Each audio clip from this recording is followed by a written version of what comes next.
Good morning, everyone. It's Saturday, May 7th. I recently got back from my trip to Palau and wanted to share some of it with you. Now, even though I was there for work most of the time, I did get a chance to go diving. The first place we went was a place called Turtle Wall, which aptly lived up to its name. Now, all species of sea turtles in the United States are on the endangered species list, so they're protected in the United States. However, the same is not true down in Palau. It's actually open season on them during certain times of the year.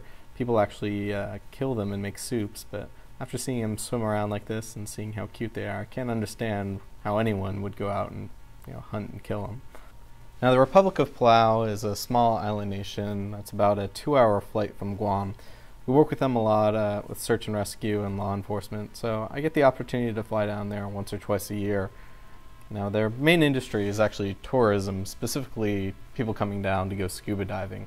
It's literally ranked as one of the top places in the world to go scuba diving. In fact, on my last trip to the States, when I was flying out of Norfolk, there was a whole scuba dive trip that was going to the same flight for me all the way from Norfolk to Guam and then continuing on to Palau just to go scuba diving down there. It kind of shows how popular it is.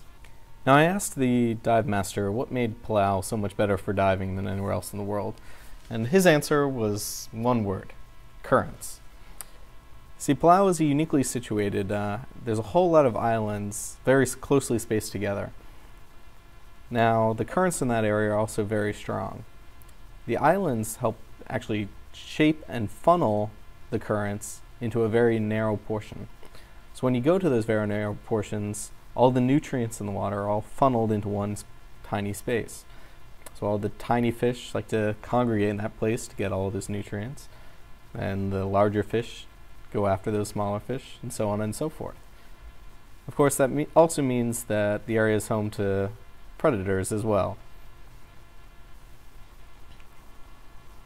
Now, recently Palau has put into effect a lot of new fisheries laws aimed at protecting their natural resources, including the first in their kind, creating a shark sanctuary throughout their entire exclusive economic zone.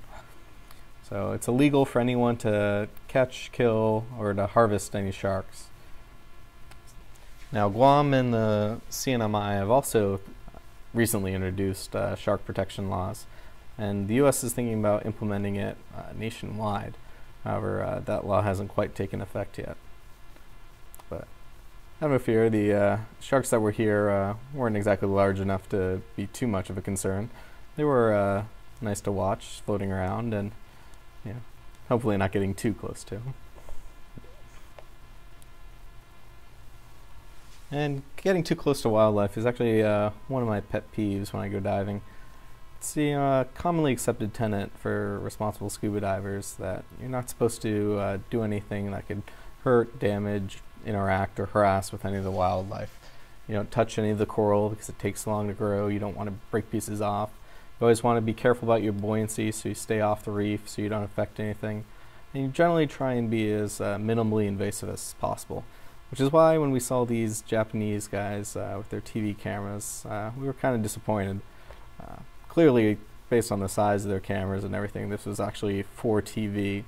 But still, they're going around and they're harassing this manta ray pretty strongly, which we all thought was kind of a boorish thing to do. Well, I hope you guys like this, and I'll see you guys next time.